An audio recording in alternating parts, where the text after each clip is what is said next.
And we're back at the Classic in the Country. I am Matt Croy, and I'm joined this time by Angel Reiser in her first year as an assistant basketball coach at Marshall University, the Thundering Herd. And, of course, played basketball overseas before that. We'll talk about that momentarily. But, Marshall, for you, just what's your thoughts, your impressions here of this Classic in the Country, this being at this event? I think this is one of the best type of tournament I've ever actually been to. I've actually played in some tournaments myself as a player, but this is probably top tier. The atmosphere is amazing. Even at little timeouts, they have people throwing things, have the crowd involved. It's a very beautiful tournament, well put together, a lot of talent, really good one.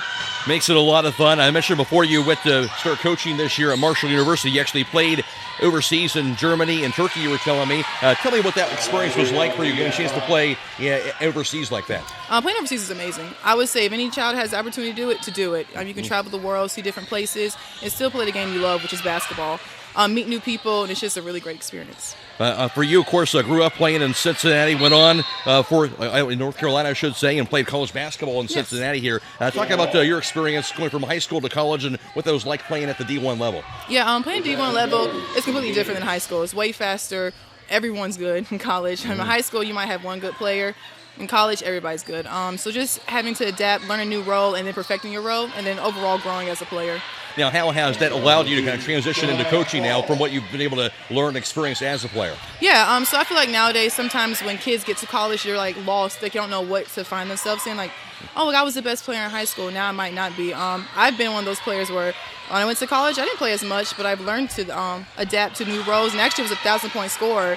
So just helping the kids learn, like, hey, when you first come in, it might not be all rainbows, but just keep grinding, keep working, and you'll get your shot. All right, and obviously you're a coach here right now. Now, you talked about you have a kind of a special connection with the head coach of Marshall before coaching this year, right? Can you talk about that? Yeah, so I worked with Kim Stevens at Glenville. I was there for 1 year after I played in Turkey. I coached with her for the 21-22 season, and we actually won the national championship. I love Coach Stevens. She's probably one of the best coaches I've ever been around and I've been able to actually coach under. So it's just an honor to be alongside her. That's awesome. Now, talking about Coach Stevens and how she coaches here and just in terms of the culture, what allows that to be a successful type of approach? Yeah, so her style of play is completely different than anything a lot of people have seen. She plays fast. She lets the girls just play their game, let them have fun, which a lot of coaches should do, and it makes it fun for the women to play. You were kind of talking off the air. Of course, the transfer portal has become really a big deal now in college basketball, really at all levels here. Talk about how the transfer portal is kind of tied in for you guys in terms of getting the players that you like to have on your team. Yeah, so, it's typical to usually graduate 3 seniors here and there, and most of the time your seniors are the ones that are producing. So the transfer portal and the JUCO lets you actually bring in people that can help usually right away just because they had that experience at other college levels.